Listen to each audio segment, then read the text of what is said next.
Hello, my sparkle sisters. Yay!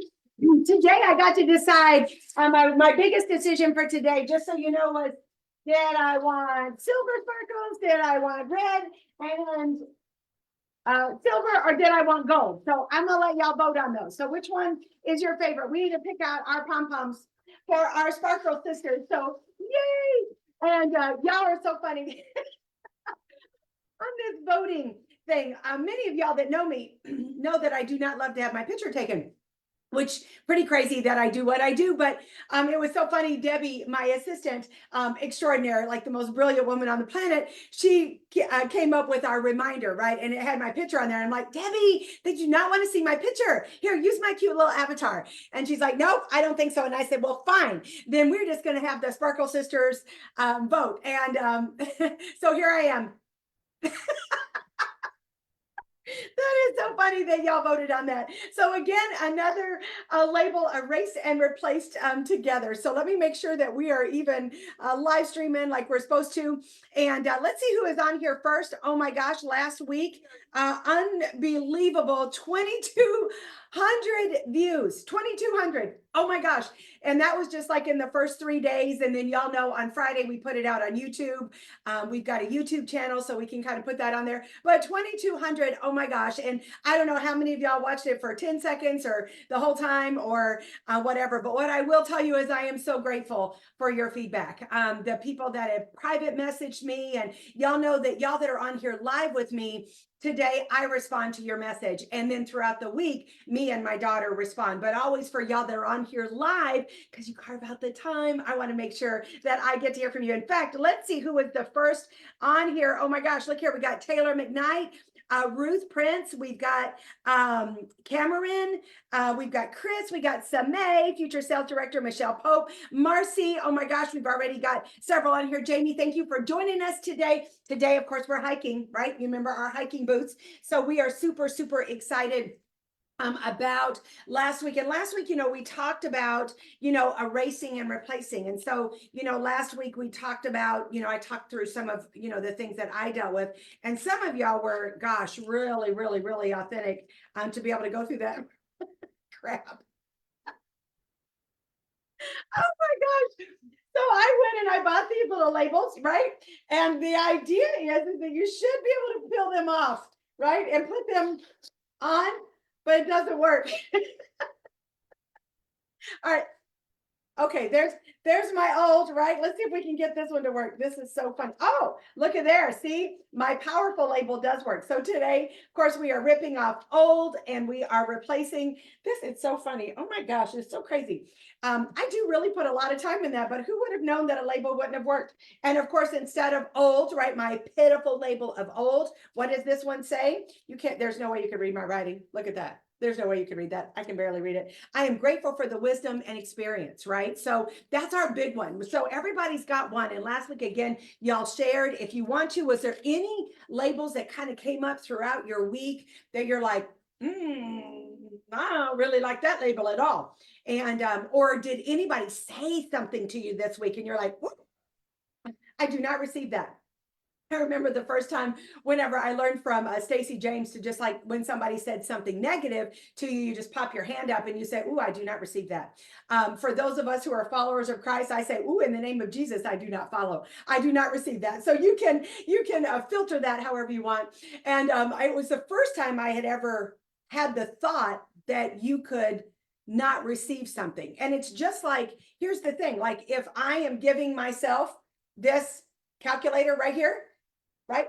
I can put it in this hand, but I don't have to receive it, right? I don't have to do that, right? I can put it over here. People can put things on you, but you don't have to clasp it and hold on to it and make it in your heart, right? You can just let it just slide right on off.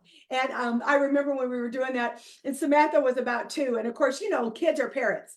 And couple stories I could tell you about that, but the one I want to tell you about today was Tom said something to her and she said, "Whoa, I do not receive that." And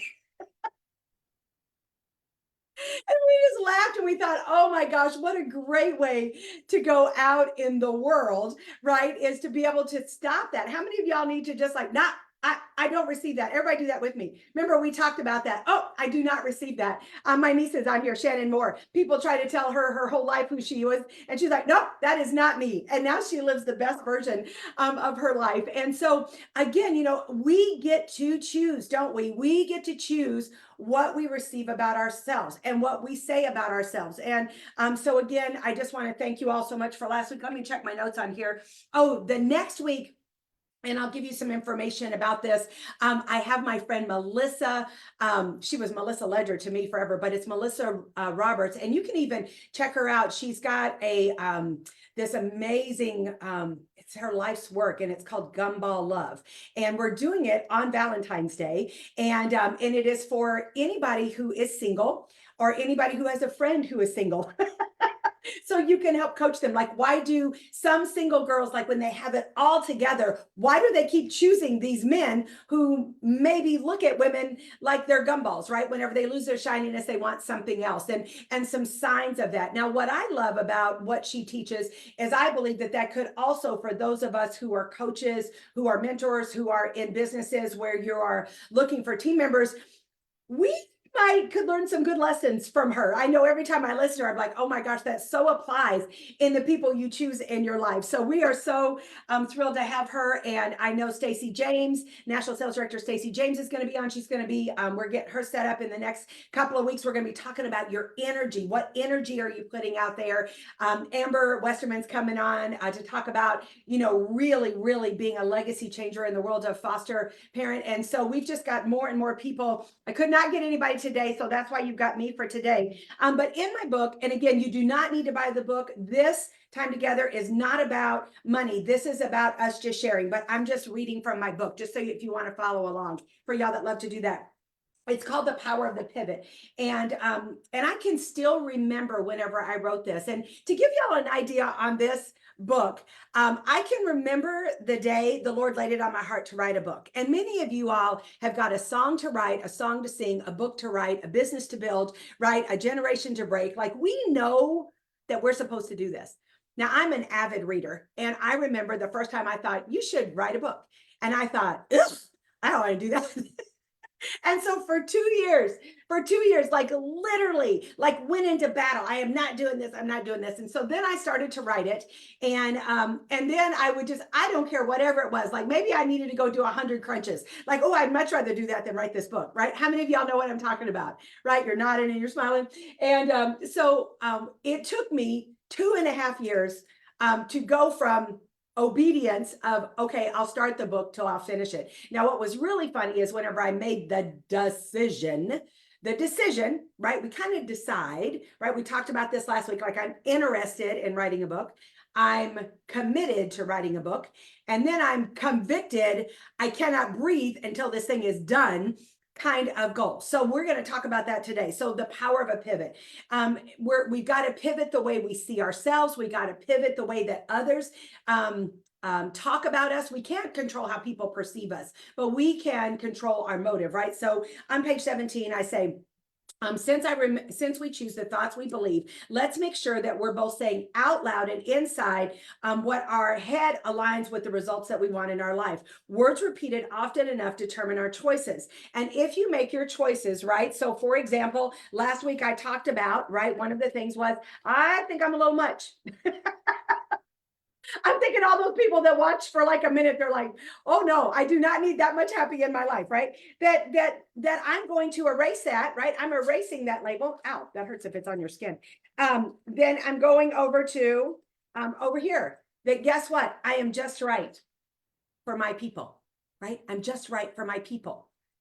So have you all done some erasing and replacing, right? What powerful label are you going to filter? Because once I realized it didn't matter that I didn't have a college degree, it didn't matter, that I didn't have a publisher, because I was going to self-publish anyway, because I wanted to do it myself. And it didn't matter that I didn't think I had the audience or the experience. It didn't matter any of that. Once I realized I had a message that needed to get out, I was going to find a way to be able to get that out. And so what I put on here is the choice is yours. Either you exert power over your life, or life will exert its power over you. So this morning, when you woke up on Winning Wednesday, right, do you feel powerful or powerless? That's up to you.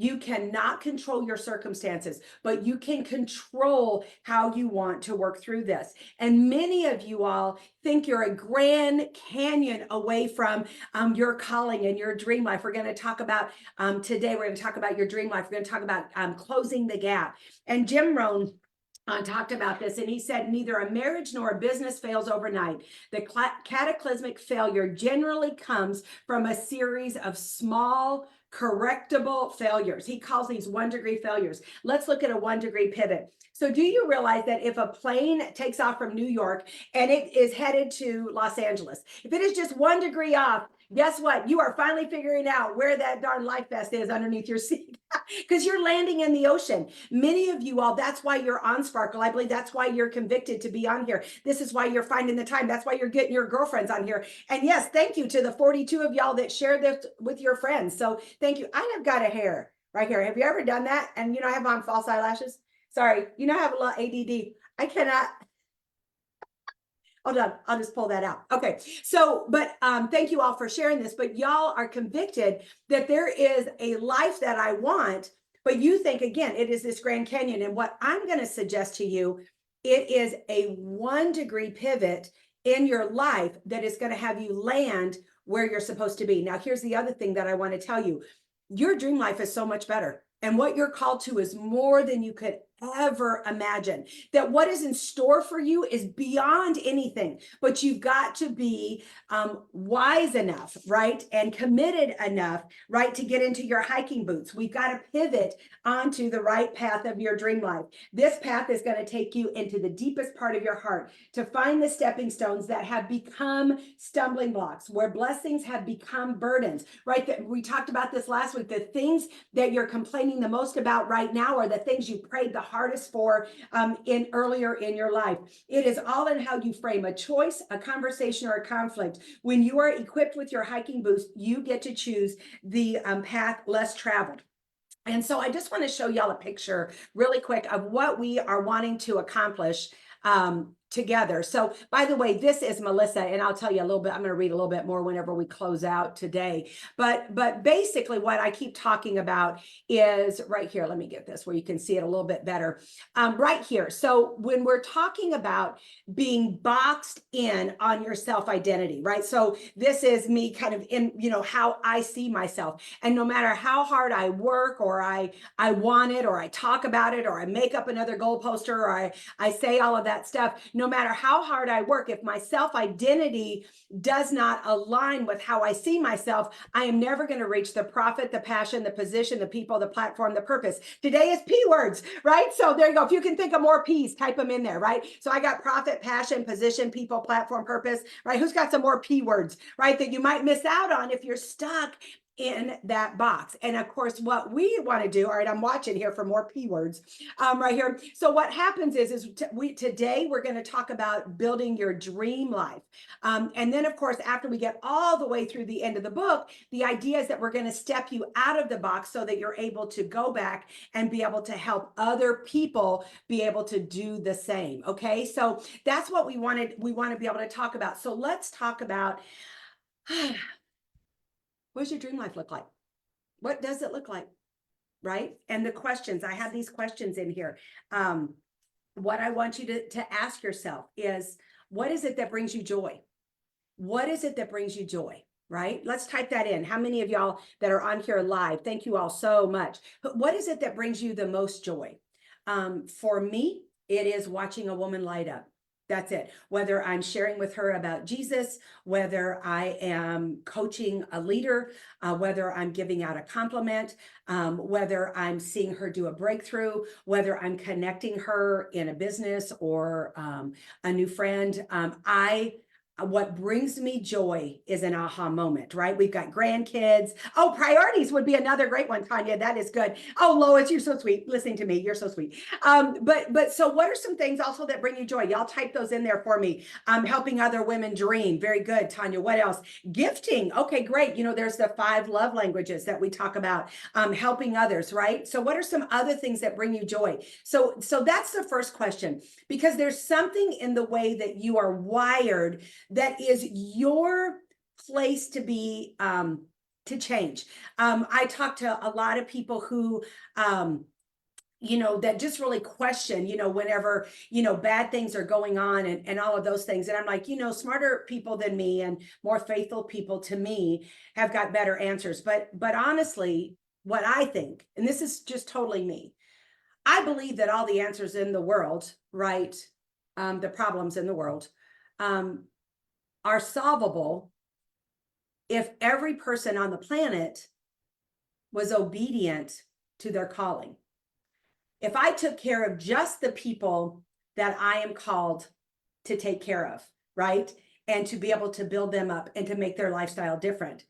If every person on the planet that felt like animals needed to be taken care of and they put their time and their energy and their money into it, we probably wouldn't have millions of animals that are being put down today. If every person that had a conviction to help veterans and they gave their time and their money and their resources, I believe the suicide rate would be less than. But the problem is that we have got this overfilled schedule of things that don't bring us joy and building somebody else's dream life. And we have spent so much that we buried ourselves in so much debt that we don't have the margin in our schedule or in our checkbooks to invest in the thing that your whole life was designed to counter. And I know that's a little Pollyanna, and this is not, that's why I think there's so many things out there that we get so mad about, and that it causes division, and we're pointing fingers and we're doing all of that. And at the end of our life, it doesn't matter who gets elected. It doesn't matter who did this. It doesn't matter any of that. You're not going to answer for any of that. You're going to answer for your vote. You're going to answer for what you did. You're going to answer for this conviction on your heart. Because again, what if as Sparkle Sisters, I just take a minute and just think about, like, again, we can't control, there's so little that we can control. We can control our thoughts. We can control what slides off of our hand and what we hold on to. We can control how we build our schedules and build our checkbooks, right? And that what if, just as Sparkle Sisters, just even this week, I wonder how many lives we could touch. If every person that the Lord put in my path today, this week, that I wasn't so busy with all of these things going on, that I could stop and feel that prompt from the Lord to stop and give her a compliment without trying to book her for Mary Kay or try to do something else, right? With nothing in return. Like, just what if I could slow down enough? And we're going to talk about doing a lot of delegating.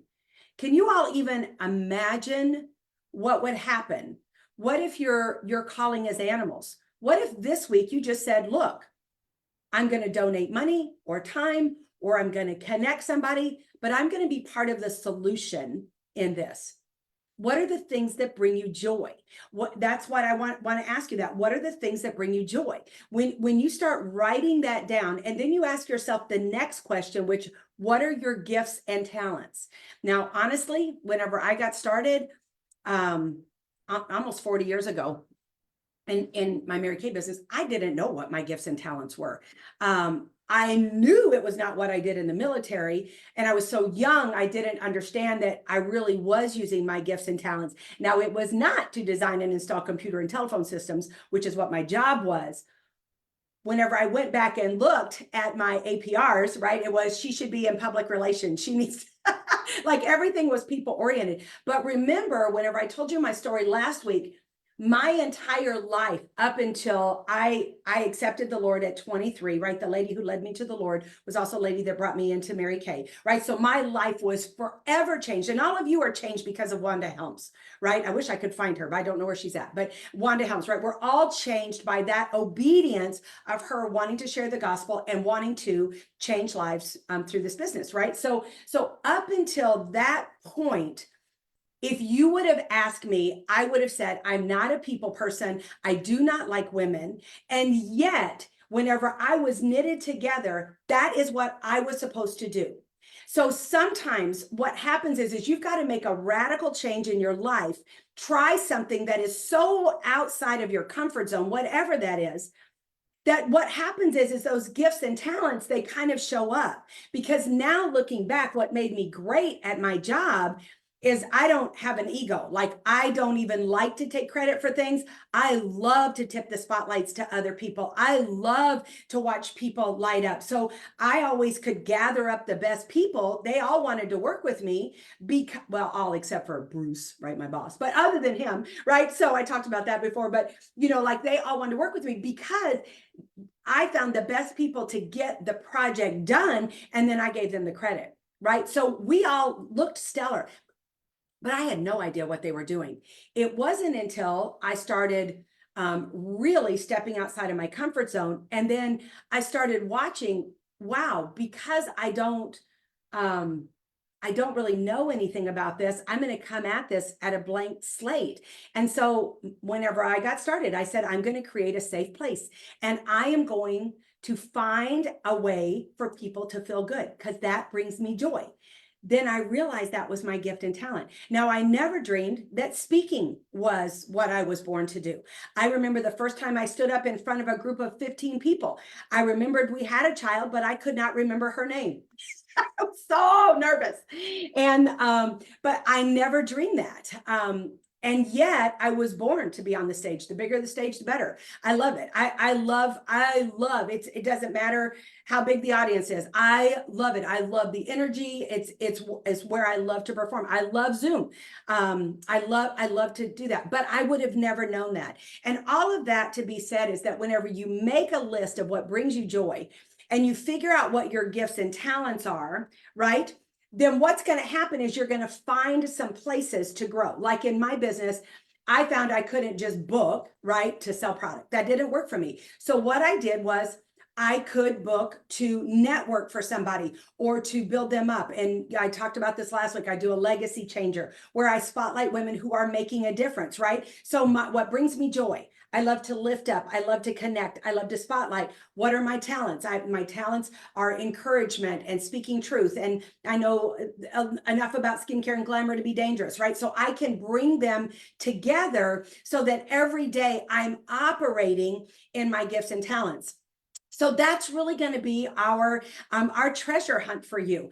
You have to think about when was a time that you felt the most powerful. Okay, when was the time that you felt the most powerful? And we're going to circle back to that a lot, but just kind of just mark that time down. And then the next question that I'm going to ask you is this. So what brings you joy? Right? What are your gifts and talents? That's good. Oh, good, Lois. I'm glad you booked another legacy changer. Let me see what we got here for comments before I go any further. Helping other women to have the courage to try new things. Good deal. Morgan, that's awesome. Christine, not just blessed, not expecting anything in return, no ulterior motive, right? Oh my gosh, this is so good. Encouraging others. See, I'm telling you, if you're called to be a part of this, that's why I said, whether there's one person on there or more, there is a message out there. And I believe that if you're on this, you're probably a lot like me, that we just want to make a difference in our life. So what brings you joy? What's your gifts and talents? When have you felt the most powerful, right? Jot that down. Maybe y'all put that down here. I'd love to know that. Might jog it for somebody else. So whenever I'm asking questions like that, put that in there because it helps other people kind of connect the dots. The fourth question is if you had plenty of time and money, right? And if you had plenty of money, what would you do with your time, right? If you had plenty of money, you didn't have to work your other job, what would you do with your time? Somebody asked me if I won the lottery, what would I do? I'm like, I'd still do, my day would look exactly the same. I just have more money to give away, right? Like literally, like my life wouldn't change at all. That's what I want for you, right? But if you had plenty of money, what would you do with your time? It's going to be a great telling question, because that's where you want to start volunteering. That's where you want to start looking. That's where you want to start, again, aligning the joy, right, with your gifts and talents. It's going to tell you a lot.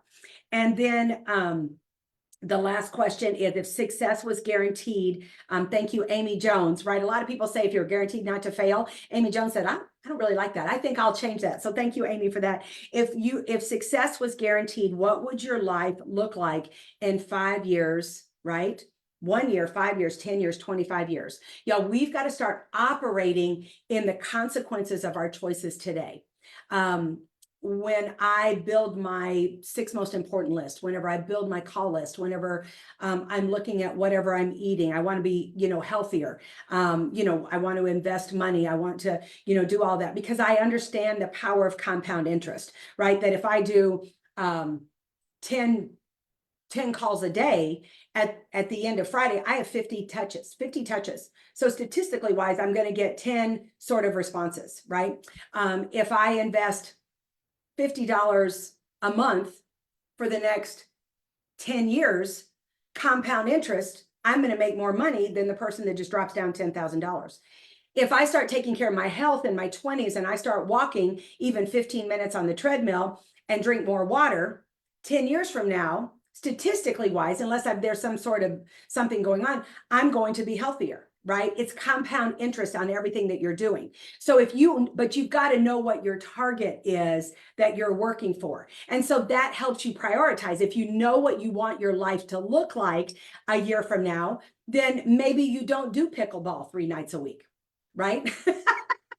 Nothing wrong with pickleball, right? But maybe use pickleball as a reward if you did financially, spiritually, emotionally what you said you were going to do. Because the most important promise, y'all, is the promise that you make to yourself. Use those kinds of things as a reward for your activity, not your results, but for your activity. I always say this, and I said this last week, you can have all things. You just can't have all things in all seasons. When Samantha was young, at church, I didn't work with teens.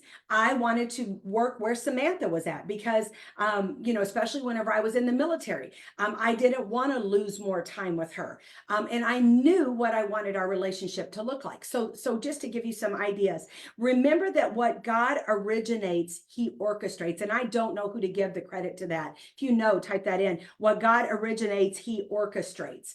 So whatever is being originated in your heart, as I talk about this dream life, whenever I talk about this, right, when I pray that you feel convicted on what is that thing that you're responsible to be part of the solution, not the overall solution, just maybe at your local shelter, you're supposed to help, or maybe at your local veterans place, or maybe you're supposed to go deliver meals, or maybe I don't know, but you have got a place in your heart that breaks God's heart, that breaks your heart, right? And that's where we are supposed to be part of the solution. But again, you've got to create enough margin in your resources, in your time, in your money, and in your skill, right? So that's what we want to be able to do. So those are the 5 questions there. So what brings you joy? What are your gifts and talents? When have you felt the most powerful? If you had plenty of money, what would you do with your time? Let's go back here. Let me go back to this here. See if we've got some answers on here. That's good. Your dream life, buying a summer home in Vermont. That's exciting. Samay said, yes, I told that to a 20-year-old last night. If she starts with the preventative, then she won't have to depend on, more, right? It's always cheaper to maintain than it is to go backwards. That's for sure. Go forward. Another question I do want to present to y'all, and I'd love for you to answer this. We're adding it to our legacy changers. There's a couple of questions. But one thing is, if you're looking back at this last year, okay? Looking back to this last year, y'all type that in. Looking back at this last year, y'all type that in, okay? I want to ask you, what is one thing that you have overcome? What is one thing that you've overcome? This is the second part of the question. What is the one thing, right? Your mind might have went somewhere. What is the one thing that you have overcome that somebody told you you couldn't? Don't you love it? Don't you love it whenever you do something and somebody tells you you can't do that? I remember all of those people told me I could not make it in Mary Kay. Like literally, I had a list of people that I was going to go and I was going to honk that horn when I picked up that pink Cadillac. Right? Like, do you know what I'm saying? Like they say, oh, you can't do that. Oh, you can't do that. Oh, you can't do that. Right? And like, how many of you all this past year, something that you overcame that somebody or a group of people told you that you couldn't, right? How many of y'all? Okay, good. Right? Now, how many of you all are in the midst of overcoming, right? In the midst, right? That's why, just say, that's why I'm kind of plugging into here, right? How many of y'all are in the midst of overcoming something that people told you that you could not do? Or that you weren't equipped, right? They were putting those old nasty, pitiful labels on you, right? Here we go. This is good. Hey, all right, let me do this really quick. Taylor McKnight has always got like the best. She said, looking back this last year, one thing I've overcome is that someone told me I could not be a good mom and a top producer. Well, that's a lie. True. Looking back this year, overcome my struggles with technology. Yes, Lois. Oh my gosh, you're so good. May says, oh, I have a list of names I'm inviting to see me pick up. Right. That's great. Christine, I'm in the middle of, right? Taylor, I'm in the middle of. Michelle, that's why I'm here. Okay. Now, that's the biggest thing. How many of you all had that thought for the first time? I am an overcomer. I am going to tell that story. The story that I'm going to be known for is I overcame this thing, right? I'm too old. I'm too fat. I'm not that kind of person. I'm an introvert. I'm an extrovert. I'm a whatever. I'm a D. I'm an I. I'm an S. I'm a B. I'm a, or my people don't do that, or I'm too white, or I'm too black, or whatever that is, right? I'm buried in debt, or I'm not smart enough, or I don't look good, or I don't have the education, or like whatever that is, right? How many of you all just being with us for the last couple of weeks are like, I want to rewrite my story. I want to be known as an overcomer. Type in overcomer. Type that in, overcomer. And for y'all that have already overcome, my greatest prayer is that you go to the next thing that you need to overcome and the next thing, so that whenever I'm talking about you, right, that and other people are talking about you, it's not the victim you, it's the victor you, and that you're supposed to be an overcomer so that you could be a light for other people. Like most people are not the trailblazers. Most people have to see at least one other person doing it. Do you know what a privilege it is to be that person that carries that light, right? That's why we always close out all of our major corporate events. As nationals, we have a light, we have a candle, right? And we go out and we give it to someone in the audience. And I just met a gal the other day. It was so funny. I can't even believe it. And she was someone that I gave the candle to. We don't ever know who it is. We just give it to them for them to go light their world, right? So I'm so excited. Look at all of y'all that are overcomers. Okay, so let's do this really quick. So I want to kind of give you, kind of a meat girl. I love the inspiration part of this. And hopefully I've kind of stirred your heart, stirred your soul. I would love for y'all to share this maybe with a friend or two that you would maybe love to overcome together. Maybe some people that you could ask these questions to, what brings me joy? Maybe ask them, what are the things that make my eyebrows go up? What are the things that you see that I kind of lean into? What would you say my gifts and talents are? Here's how I see these answers, but people that you would trust, right? And those have to be, that's going to be a very small group of people. Maybe no one, maybe just the girl in the mirror, but depending on where you're at, right? So hopefully I have kind of got you kind of thinking through that. A couple of other questions that you could also add to this dream life. And then I want to go into kind of how to close the gap. But here's just a few more questions that I put in here. And this is kind of one of the overall ones. Who or what organizations would I bless financially if money wasn't an issue, right? That's kind of what we talked about, right? We want to create margin in our checkbook. We want to create margins in our calendar so that we can give more. And then I love this question: who would be positively impacted internally, externally, and eternally whenever I step out of the box. So like when you think about stepping out of this box, right? Whenever I showed that to y'all a minute ago, let me pull this up again really quick, right? So whenever I do this in person, I stand in a box and I have these kind of standing out there, but like whenever you get out of the box, right? So for most of us, we're kind of right here, right? A lot of y'all are right here. You're like just now realizing there is a daggone box. Didn't know there was a box, but by golly, there is one, right? You're just starting to tippy toe out of it, right? So today, of course, we're working on the dream life. And then, of course, you know, whenever you step out of the box, if what you could picture, and I probably need to get another one of these done, is there's a string right here on this hand that is tied to a group of people that are assigned to you, right? That other people, thank you, Tammy Romage, for this statement, that other people's dreams are attached to yours. And as long as you remain in this box and you get in your, and you've got all of these labels on you, right? You're just buying into it and you're just letting every Tom, Dick, and Harry just come and just put that, well, you're fat and you're ugly and you're whatever, and you're, you know, all of these things, and like, golly, you're just way down, right? So you can't get out of the box if you're carrying all of this. Well, the problem is that you don't live in a vacuum. I didn't say that you need to step out of a vacuum. I'm saying you need to step out of a box, because while you're in that box, there are hundreds of people, maybe just one. Depends on your calling, right? Somebody that helps and inspires 100 or 1,000 is no more important than the person that inspires the one, right? I remember telling Samantha, she spent her first 7 weeks in neonatal ICU, and I said, God saved you for a reason, and it might only be one person on this whole planet, and it might be thousands, I don't know, but you were saved for a reason, right? And one person saved, changed by your life is just as important as somebody that's got a big calling, right? And in fact, you really could live a more full life if it is the one, because you're called to the one, than the one that's called for the 10,000 and is so mediocre and stuck in a box that only does 100. Looks better, right? Looks better in our world. But that person knows when they go to bed at night whether or not they're living out their calling or not, right? So again, we're not talking about numbers, but what I am talking about is that there are dreams that are attached to yours, not just in your family and not in your friends, but your clients, your people, your friends, people you go to church with, right? And so that as you are starting to rip some of these off, then you start to come out. Now, there is a little thing, I worked with directors on that this week, and we talked about that if nothing changes, nothing changes. That if you keep talking about, I'm going to do this, I'm going to do this, I'm going to do this, whatever it is, whether it's business or weight or your faith or your relationships, whatever it is, that if nothing changes, nothing changes, right?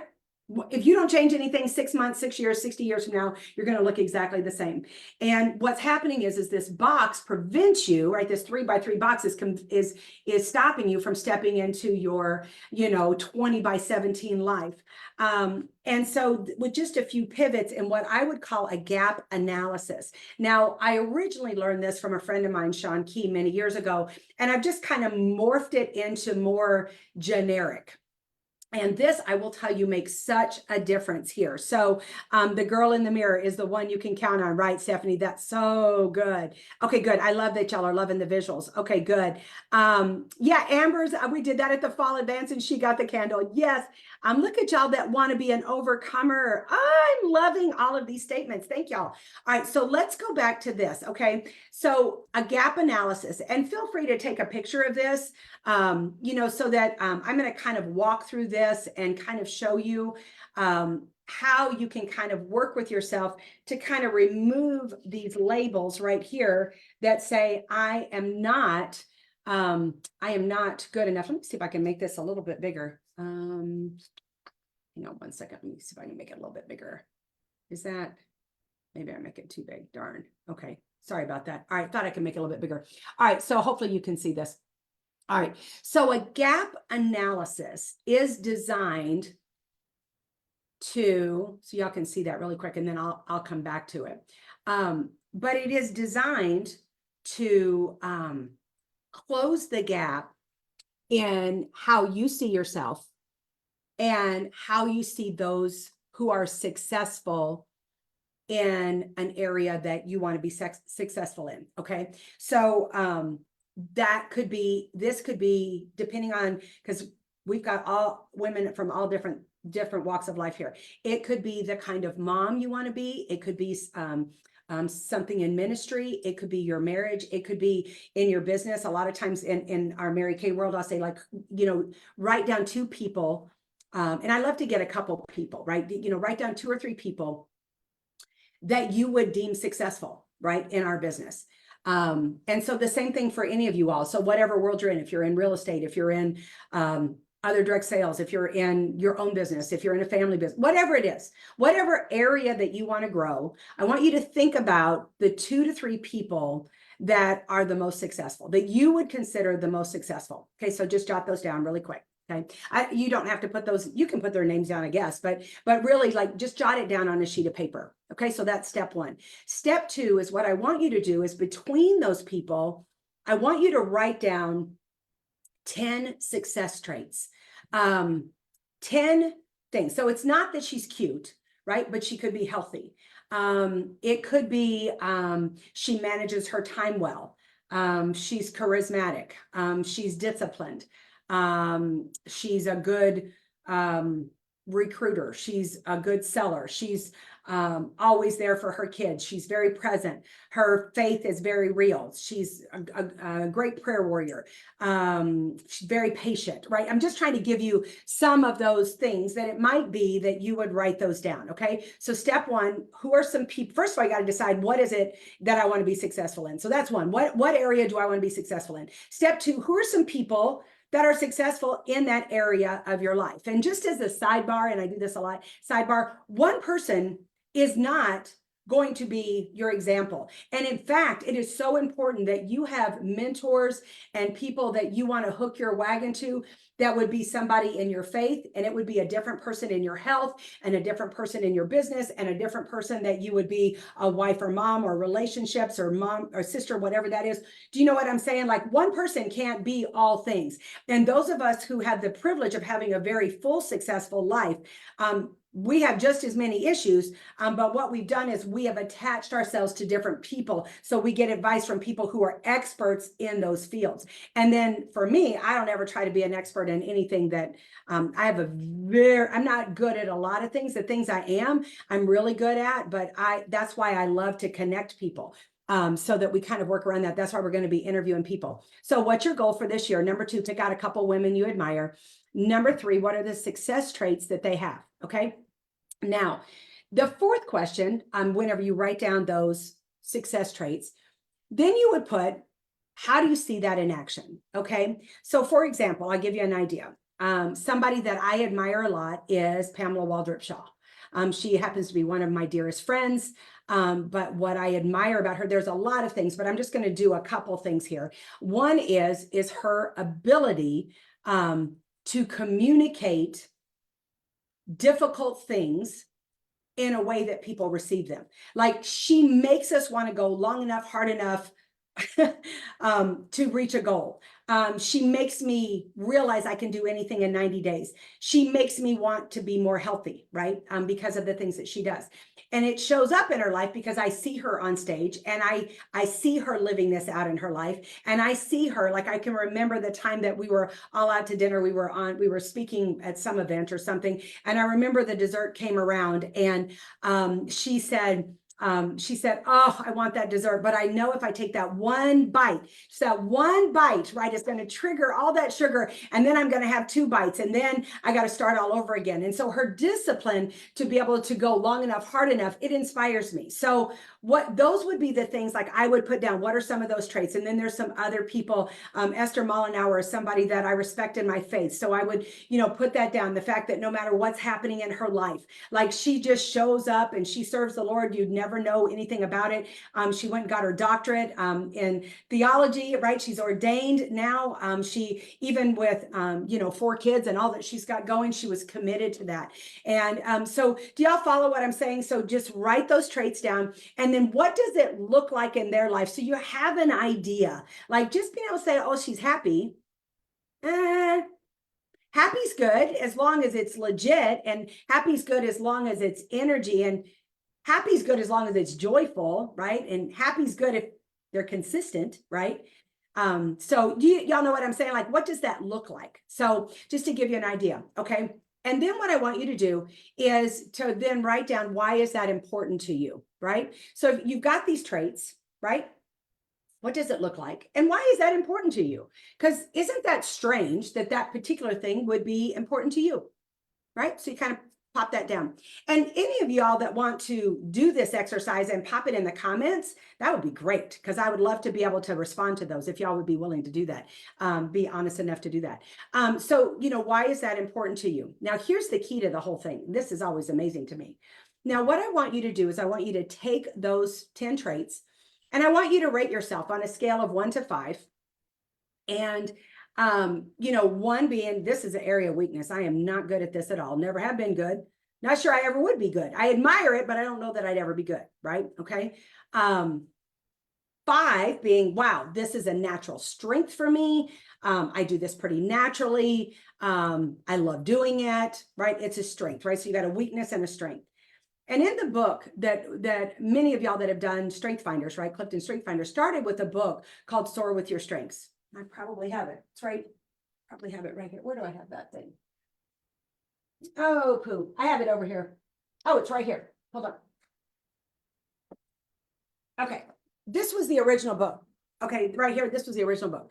I got this book like, I don't know, 20, 30 years ago. And it was written by Donald Clifton and Paula Nelson. Okay, this is a long time ago. And what it talked about, this is again where Clifton Strength Finder started. And it was so cool, because what he talked about in here was, this is so funny. He talked about, I talked about this last week, the rabbit going to school, right? And he had hopping classes and he loved it, but he didn't love tree climbing. I just didn't show this to y'all last week. So again, there are things that you are just naturally good at. And so I want you to rate this. And then I want you to have a trusted friend I want you to make a case of why you're a 1 or a 2 or a 3 or a 4 or a 5. And then you need to accept her honest opinion, right? So this has got to be somebody that you admire, not somebody that you don't trust. Maybe one of your mentors, one of the people that you really admire, maybe even have them look at that. Okay, so rate yourself 1 to 5. Now, what's really fascinating to me, every time I do this, over half normally are 4 or 5s. Like, you already are good at that. And of course it would be a 4 or a 5, because that's why you're attracted to it. Right? That only makes sense that you'd be attracted to that. There are some areas that are 2s or 3s. And these are areas where you kind of got a natural, like, I probably could do this, but I just don't have the skill or the experience or the time. We know it takes 10,000 hours to be a master at anything, right? Whether it's football or playing the violin or, being a national sales director or whatever, it just takes 10,000 hours. So some of it is just you need more time and experience. And then a 1, chances are, is an area of weakness. And that you could, in that case, you need to get more help in that area. Okay, so if you'll take those 10, 4 or 5, wow, isn't that amazing? Because what happens is when you see this list, and this is what I'm going to wrap up with today, when you see this list, you're like, dang, really? The people I admire most, I've got the same skills and success traits that they have. Now, I may not be operating at a 5, but I got them. And it closes the gap, because if they could be successful because of these success qualities, then you could be successful with those same success qualities, right? It's the way we see ourselves. We look at them and we take the best version of them and you compare it to the weakest, worst version of yourself, right? And you're like, I could never get there. But in reality, you can, because you have the same success traits. Again, you might need a little bit more time. You might need a little more training, right? To raise those 2 to 3. And the things, right, that you've been using as evidence of, see, this is why I couldn't do it. You're not even supposed to get good at that anyway. You're supposed to pay somebody else to do that, right? So that you can soar with your strengths and be able to live your dream life, so that what you're able to do is rip off that label. Well, I could never do that like her because I'm not good at that, or I could never be like her. But yes, you could, because you have the same success qualities. And that when you find what brings you joy and you match that up with what your gifts and talents are, and you realize who's going to be positively impacted, and you see where dreams are attached to yours, and you can see where you're part of the solution to that conviction in your heart, I'm telling you, you're going to be brave, right? You are going to be able to hike out of that fear and be able to step in one step further to your dream life, because together we are too blessed to be stressed, too anointed to be disappointment, too equipped to be whipped. Oh my gosh. Remember, next week, Valentine's Day, join us for Melissa Roberts. She is more than a transformational relationship and life coach. She is a guiding force, an insightful writer, dynamic host of the influential podcast, Gumball Love, right? She is about the empowerment of high achieving women, helping them break free from the repetitive cycle of attracting emotionally unavailable men. For y'all that are married, this is also the same thing with the people that we are maybe recruiting for our volunteer force, our volunteer, right, in our business, right? With a revolutionary concept, Gumball Love, Melissa unveils an intricate dance of relationship, exposing attention-getting behaviors as the telltale signs of intimacy avoidance. These behaviors, often mistaken for intense, genuine connection, lead many women down a path of deceptive love. So no matter where you're at, you are going to love this next week. All right. Thank you all so much. Please share this. And I'm excited to learn from you. I'm excited to see your sheets. And we are going to step into our dream life. Bye-bye.